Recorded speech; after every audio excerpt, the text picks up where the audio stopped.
We are in the middle of a series called Only God Can Do It, and the subtitle is Bible Stories That Grow Our Faith.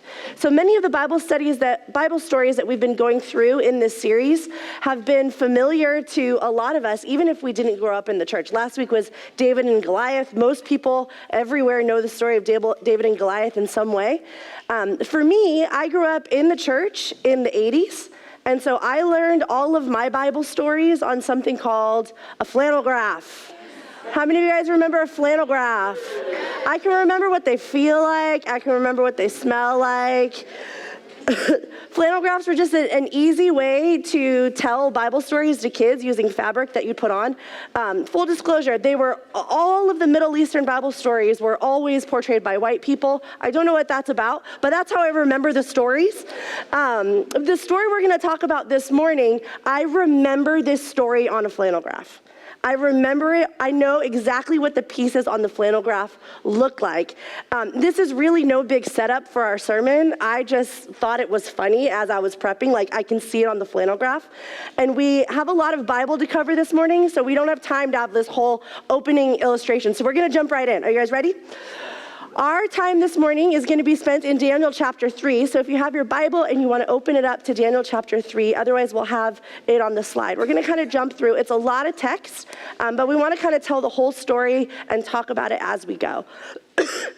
And so the time of our story this morning in Daniel chapter 3 takes place around 600 BC.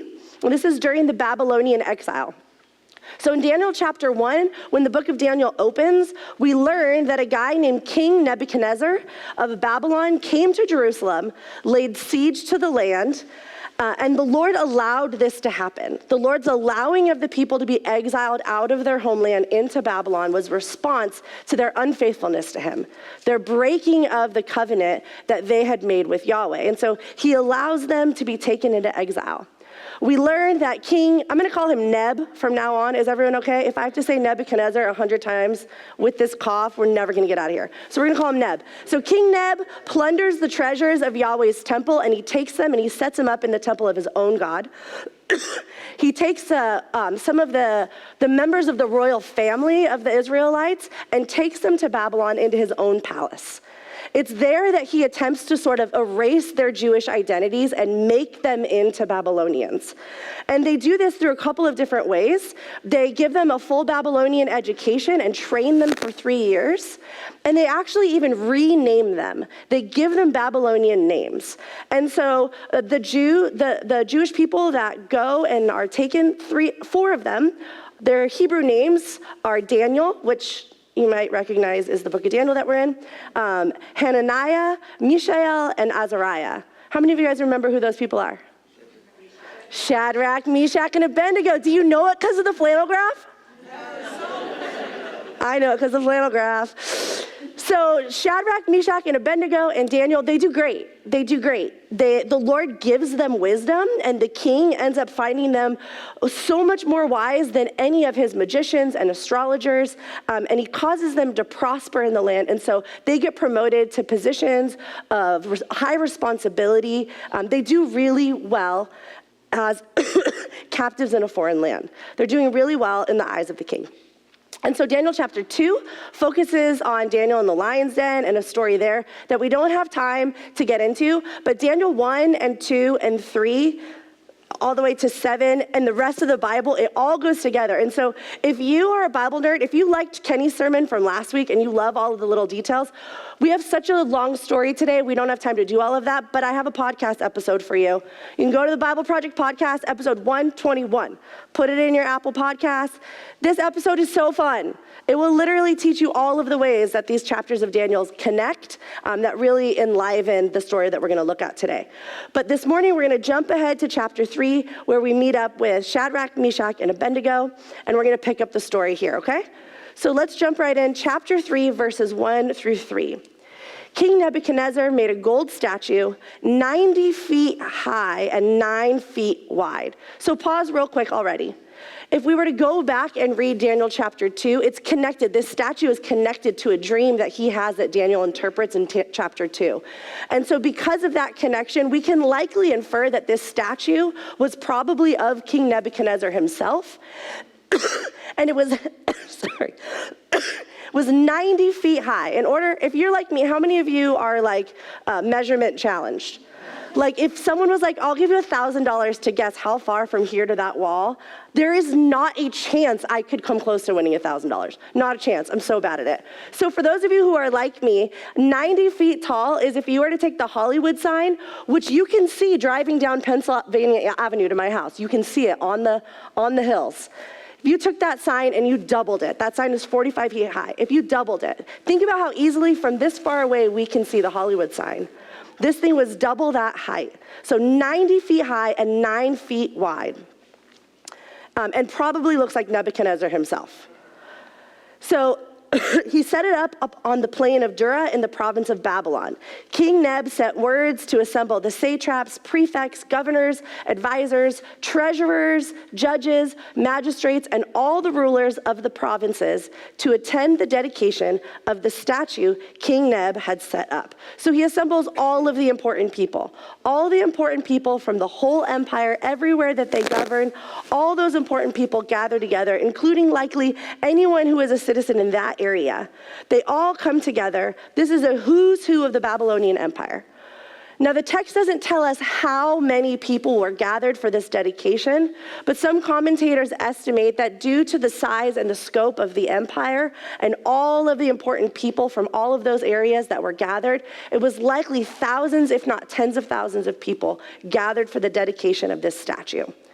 And so this is meant to be a grand display of Neb's power and authority, that he could gather all of these people and make them do what he's about to make them do.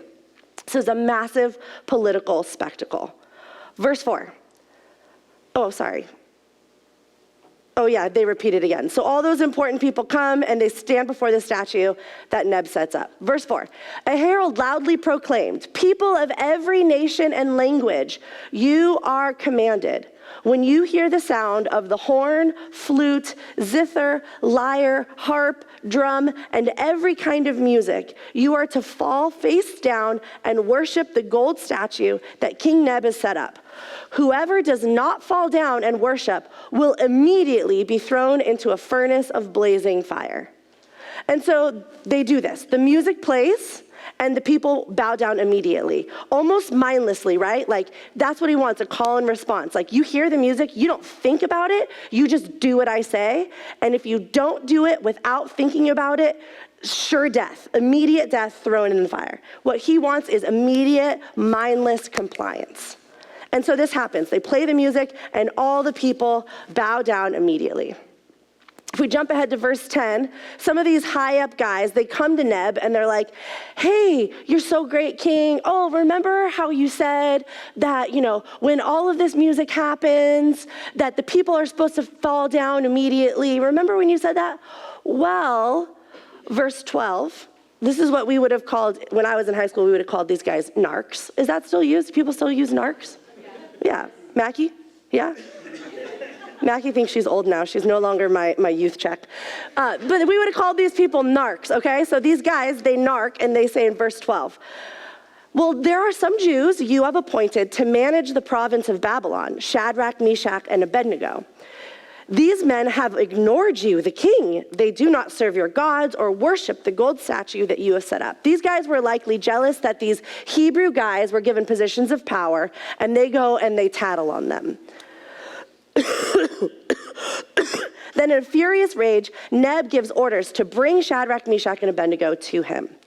And so the three of them, they come before the king, and he gives them another chance for whatever reason. He's like, hey, you guys, is it true that you didn't bow down and worship my statue? Let's try it again. When the music plays, you're going to bow down and worship. He almost gives them another chance.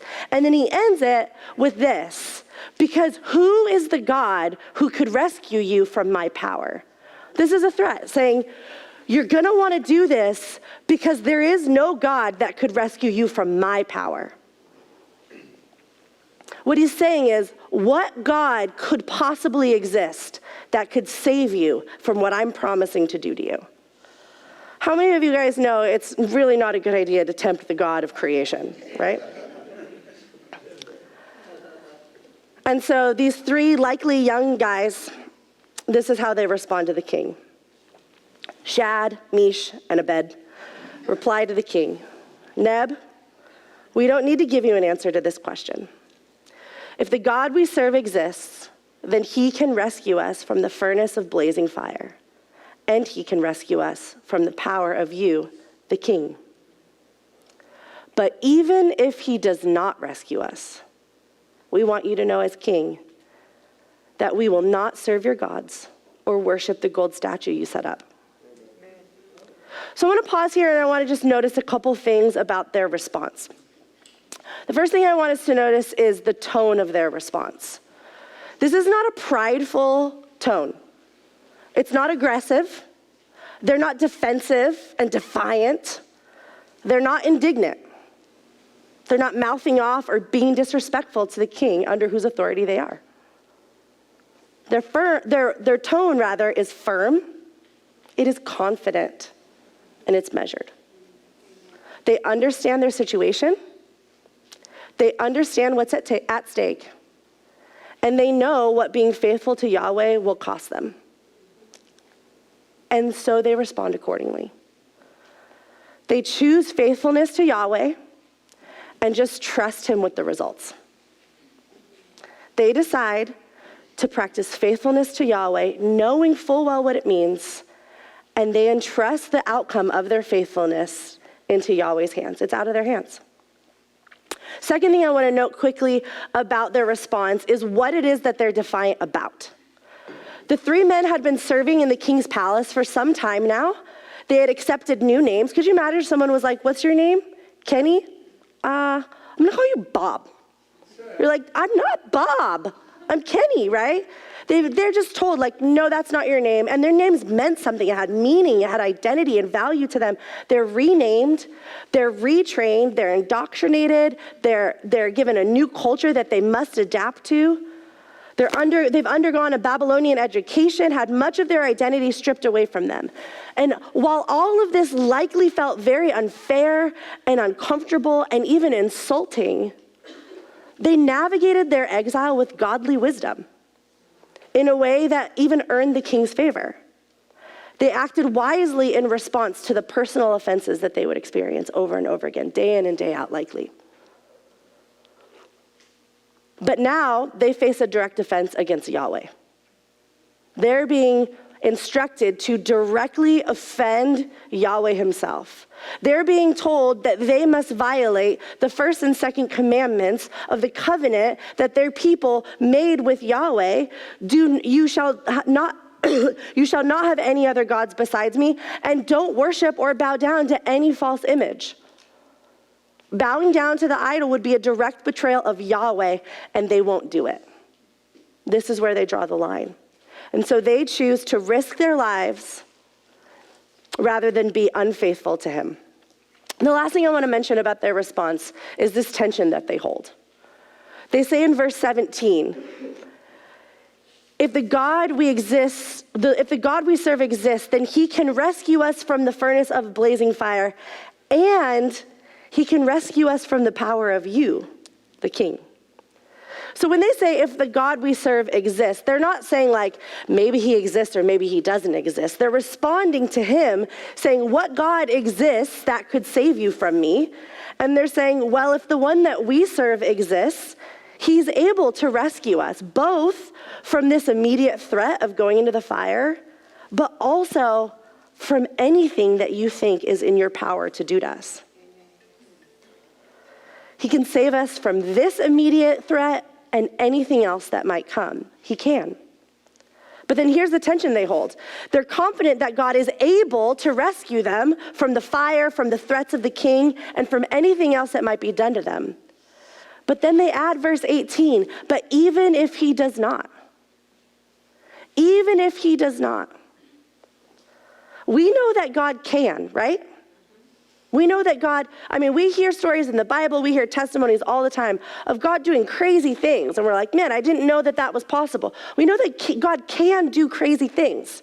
We know that he can intervene and he can do miracles and he can make a dry pathway through a sea. He can do anything. We know that he can. We also know that we don't know what he will do.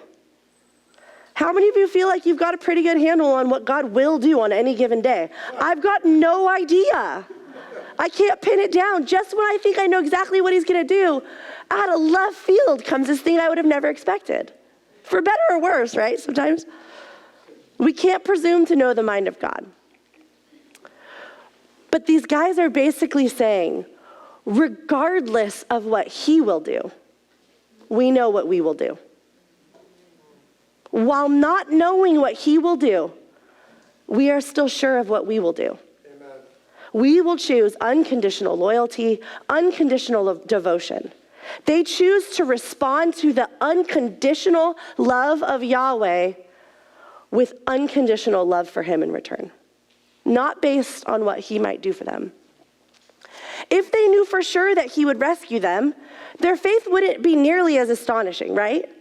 If Yahweh had told them, here's what's going to happen, you're going to do this, and they're going to say this to you, but I'm going to rescue you, then it would just be like, yeah, duh, go obey.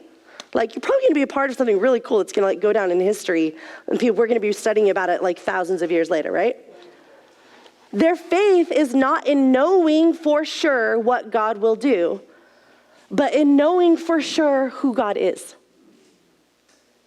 They would have known that their God, the God of Abraham and Isaac and Jacob, the God of Israel, is the God who described himself in Exodus chapter 32 as gracious and compassionate, slow to anger, and abounding in faithful love. They would have known this God who describes himself that way. And so they trust not in what they are sure he will do, but in who they are sure that he is. They choose to be faithful to him because they know one way or another, no matter how this goes, no matter what way God does or does not intervene in this specific moment, Yahweh will be faithful to them somehow, one way or another. You guys with me? Yeah. Should we keep going? Yes. Okay, verse 19. Then Nebuchadnezzar was filled with rage. Yeah, he was very mad. Classic Neb, right? Like all the rage. Okay, so the expression on his face, literally it means his face turned against them. This expression on his face changed towards Shad, Mish, and Abed. He gave orders to heat the furnace 7 times more than was customary. So we've learned many times over and over through the years that when we see this idea of 7, it's this picture of like perfect or complete. It's a figure of speech basically meaning as hot as possible, the fullness of heat that this thing could go. And these are likely brick kilns, Babylonian brick kilns. So try saying that 3 times fast. Babylonian brick kilns, and they could likely get as hot as 1,800 degrees Fahrenheit. Now, I don't know how far it is to that wall. I have no concept of like what's hot and what's 1,800 degrees Fahrenheit, but we have a resident firefighter here. So Pastor Kenny, do you think in your expertise as a firefighter, do you think 1,800 degrees Fahrenheit is hot? It's unlivable even with all your fire gear on. Unlivable with all your fire gear on. What I do know from Google is that this is roughly the temperature of a crematorium. It is designed to incinerate. So he's so mad, he says, turn it up as hot as it could possibly go. So he commands his best soldiers to come and tie the 3 guys up, keeps their clothes on, just do it right now, don't even strip them down, keep their clothes on, tie them up, and the fire is so hot. In verse 22, the guys, this is likely built into like a mountainside where there's an opening in the top, like think of like a milk bottle. There's likely an opening in the top and then an opening on the bottom, and you would drop stuff through the top, but then the bottom there was way for the smoke, air, whatever, you know, there's an airway, like a fireplace. So the guys that are told, the strongest soldiers are told to take the guys up. They likely went up this hill and dropped them in from the top. And as they are carrying the guys to drop them in, those guys drop dead. They burn up as they're dropping Shad, Mish, and Abed into the furnace. That's how hot it is. Verse 23. And these 3 men fell, bound, they're tied up, into the furnace of blazing fire. Then King Nebuchadnezzar jumped up in alarm. He said to his advisors, didn't we throw 3 men bound into the fire? His advisor says, "Yes, of course, Your Majesty," they replied. He exclaimed, "Look, I see 4 men not tied, walking around in the fire unharmed, and the 4th looks like a son of the gods." This phrase, "a son of the gods," he's basically saying it looks like some kind of divine being. There is something otherworldly that looks like a divine being in there with them. Verse 26. Nebuchadnezzar then approached the door of the furnace of blazing fire and called, "Shadrach, Meshach, and Abednego, you servants of the Most High, come out." So Shadrach, Meshach, and Abednego came out of the fire. When all these important people once again gathered around, they saw that the fire had no effect on the bodies of these men. Not a hair of their head was singed, their robes were unaffected, and there was not even a smell of fire on them. The only thing, in fact, that was burned up when they went into the fire were the ropes that bound them. The only thing that burned were the ropes that bound them. They walked around in the middle of the fire, likely like this, right? I don't know what else you look like if you're in the middle of the fire and there's a 4th dude there and you're like, is this for real, right? But they're walking around in the middle of the fire, free, unharmed, due to the presence of this divine being that's there. Now, some scholars believe that this is an angel, some sort of messenger from God. Some believe that it's a pre-incarnate Christ. We don't know. There's not enough information in the text. Some scholars are like, there's no information indicating it is a pre-incarnate Christ. And some scholars are like, for sure this is Jesus. So they're all way smarter than me and they can't agree, so I'm not going to presume to know. But either way, the same effect is there. 3 people went in. And while in the fire, a 4th joins them. This is either God himself or a representative of God that is so physically present with them that it is visible to Neb, he sees it, and so powerfully present that it prevented them from experiencing the fire in the way that they would have if his presence wasn't there. Are you with me? We're meant to understand that their experience of the fire coming out unsinged and not smelling of smoke is a direct result of the power of the presence of the thing in the fire with them.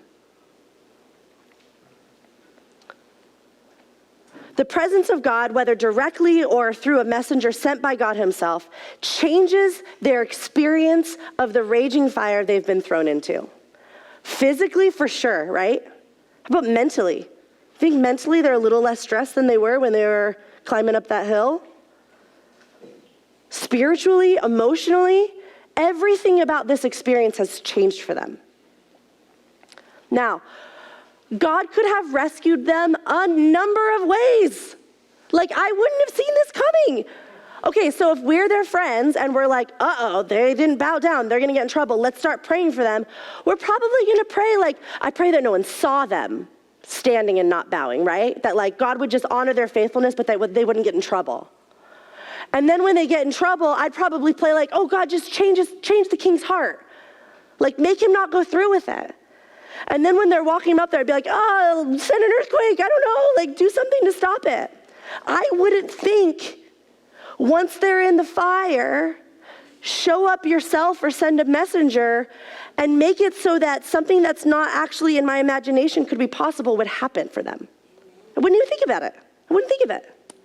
He could have saved them in a number of ways, but he didn't. He didn't stop this from happening. He didn't spare them the terror they likely felt as they climbed that hill to the opening of the furnace. He doesn't save them from actually being thrown in. He doesn't rescue them from the very real danger that they find themselves in. They feel the pressure, they feel the heat, they feel the weight of their circumstances, and the weight of their choice. Undoubtedly, they had to feel the weight of wondering if Yahweh was going to intervene at some point.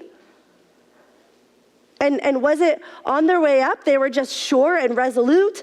Was it on their way down, they were like, he still got us? Or are they like, okay, it's over? Like, I wish I could be a fly on the wall and understand, like, what was their experience of this moment? But regardless, he doesn't intervene before. He lets them go all the way into the fire. But it is there, in the fiery furnace, that rescue comes. Not a moment before. For whatever reason in God's sovereignty, he doesn't meet them outside the furnace and stop it from happening. He could. But he meets them right inside the fire instead. Before they are rescued from the fire, they are first rescued in the fire. So there are so many lessons and applications we could try to extract from this story. And the problem is, honestly, the more you study the Bible, the more you see how brilliant it is and how interwoven it all is.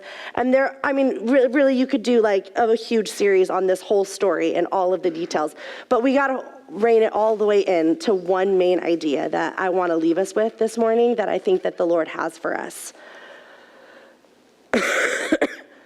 Here's the idea that I think that the Lord wants us to consider this morning. What if being in the fire with God is better than avoiding the fire altogether?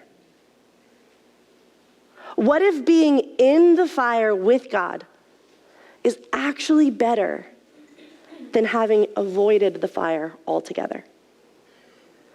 Had Neb changed his mind and they escaped the furnace, people would have been like, well, good thing we prayed. Like, whew, that was a miracle. You know, King Nebuchadnezzar, who's like seriously rageful, changed his mind. That would have been a miracle. And they probably would have had their faith strengthened and they would have been relieved. And that would have been a great story.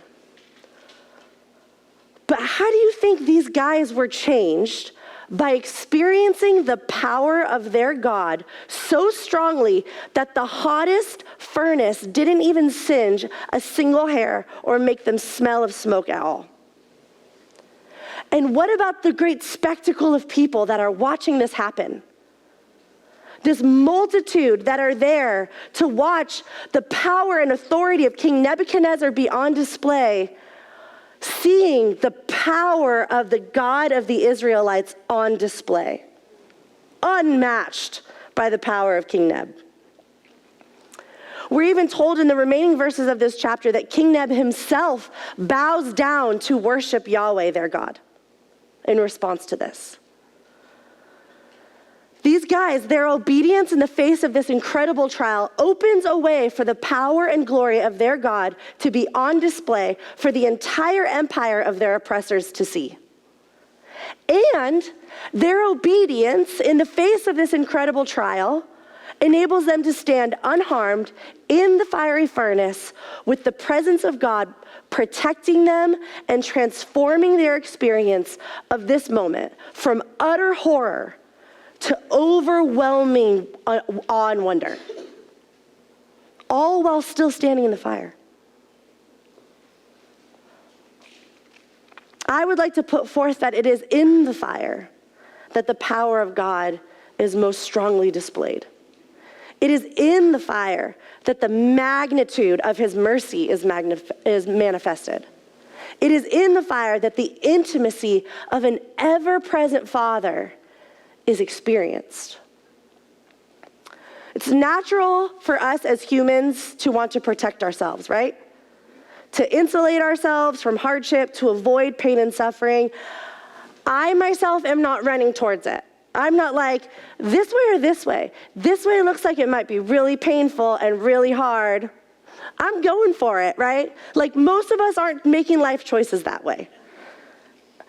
But in my experience, the more hardships I have faced, the more times I've actually experienced the presence of God with me in the midst of fiery furnaces of life, the more and more I have actually come to trust that there is no furnace too hot that God cannot meet me in and entirely transform my experience of.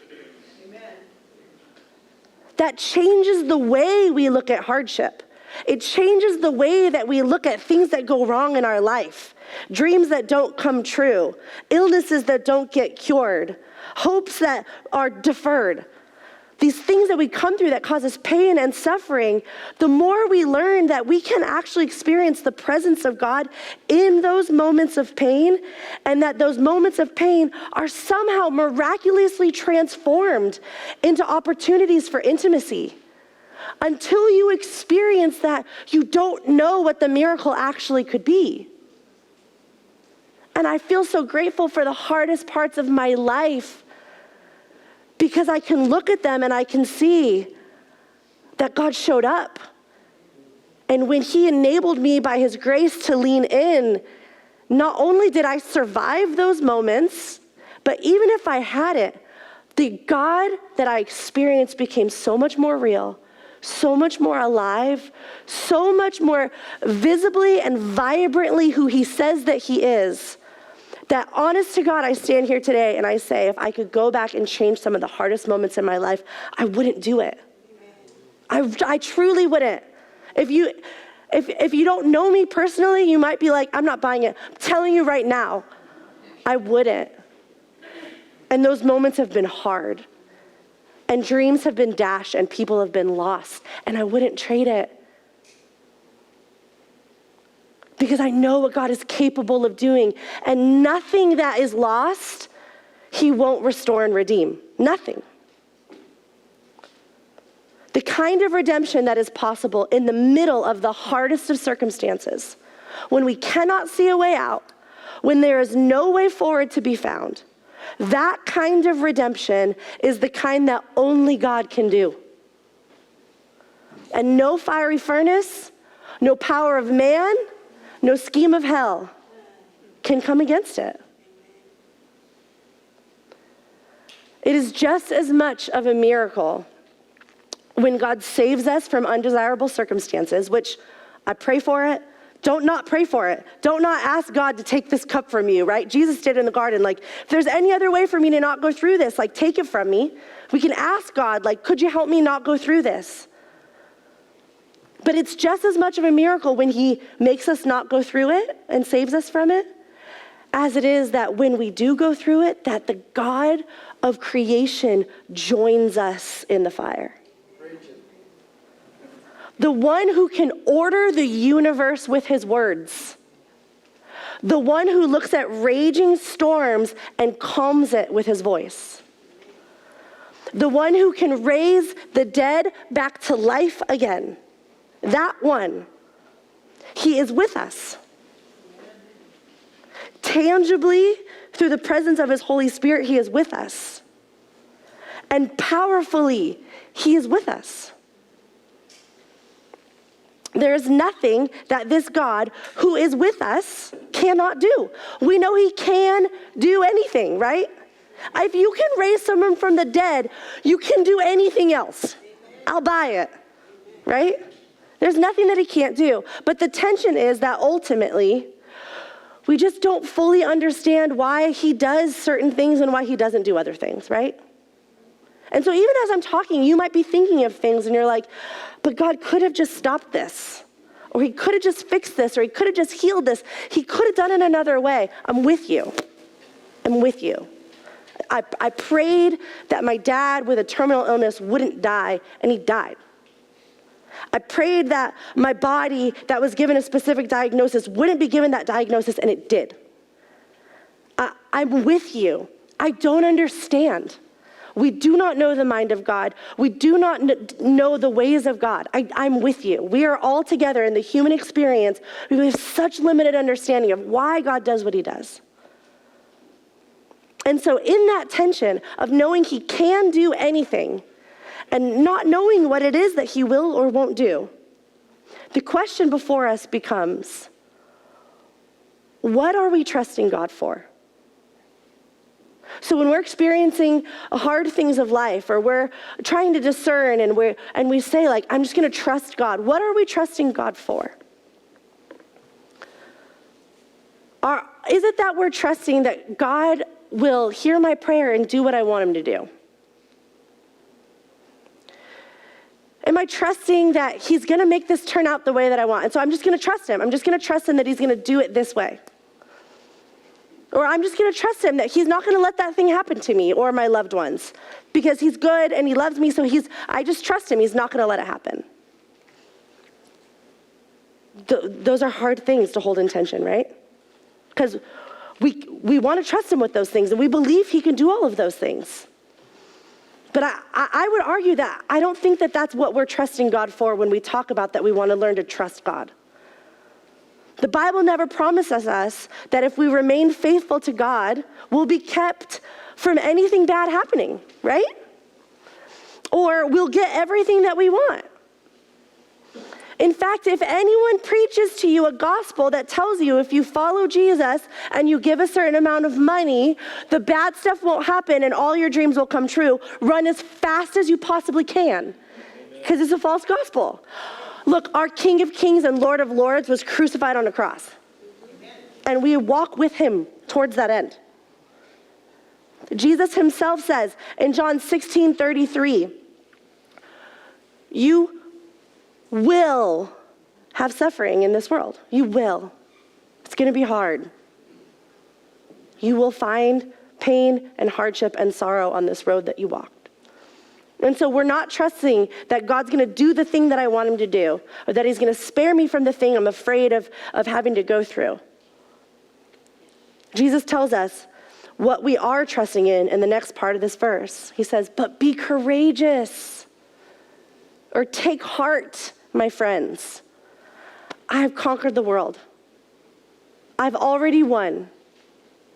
No power of hell or scheme of man can ever undo what I've already conquered.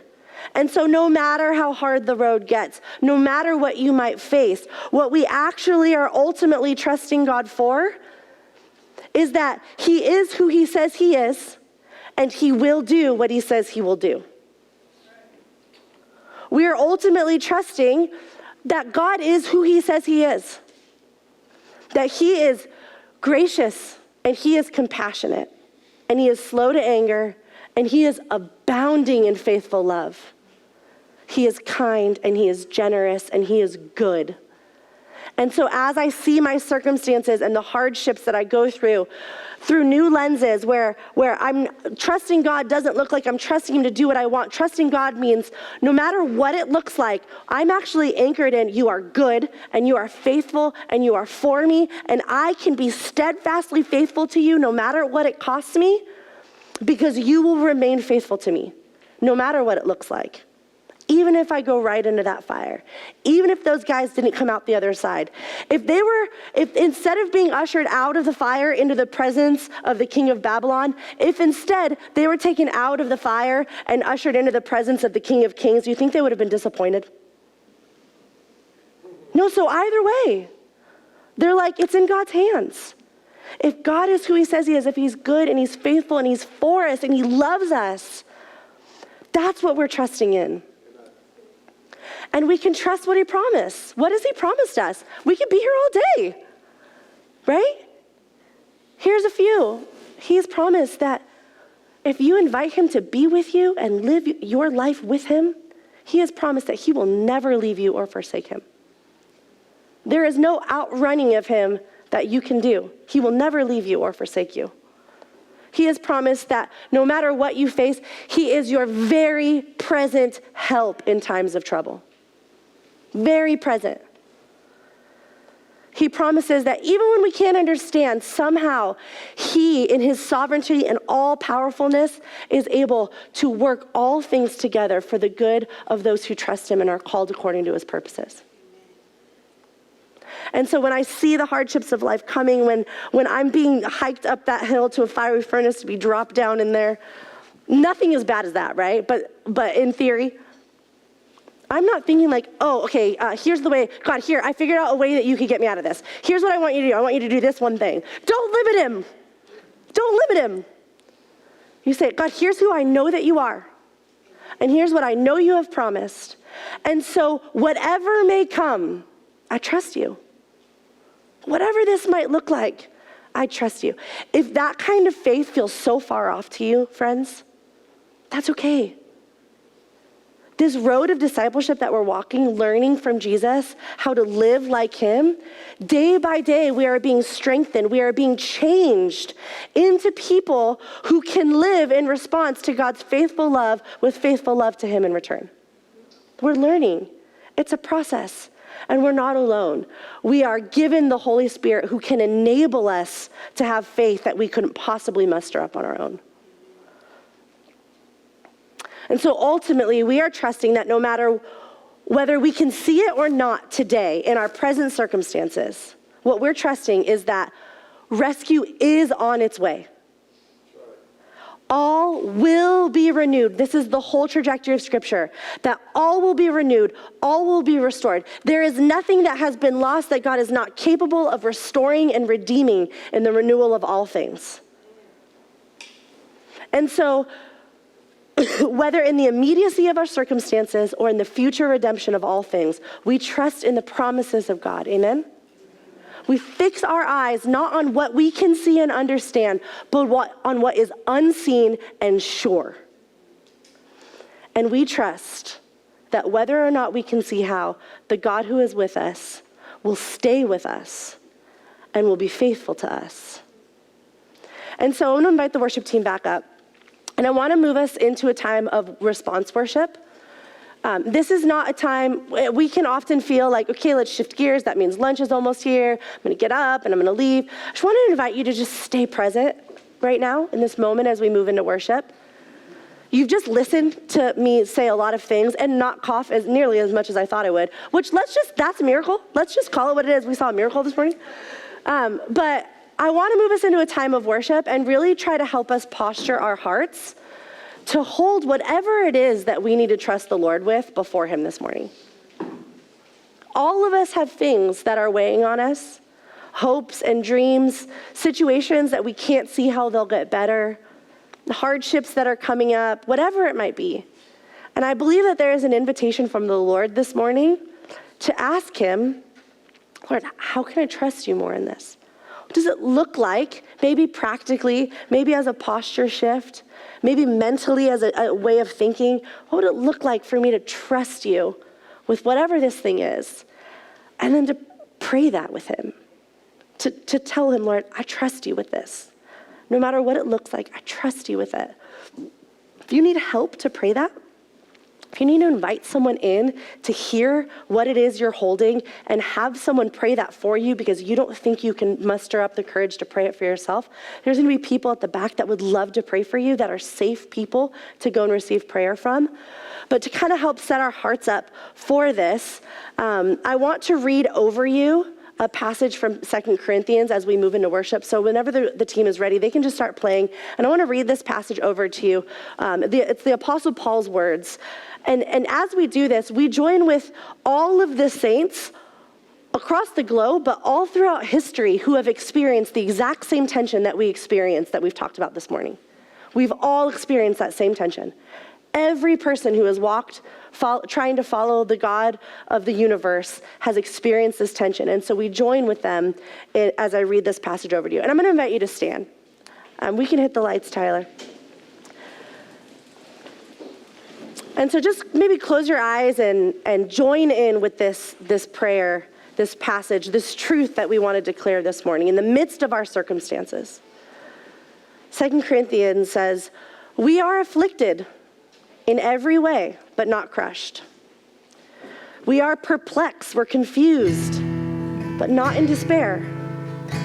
We are persecuted, but not abandoned. We are struck down, but we are not destroyed. Therefore, we do not give up. Even though our outer person is being destroyed or wasting away, our inner person is being renewed day by day. For our momentary light affliction is producing for us an absolutely incomparable eternal weight of glory. So we do not focus on what is seen, but on what is unseen.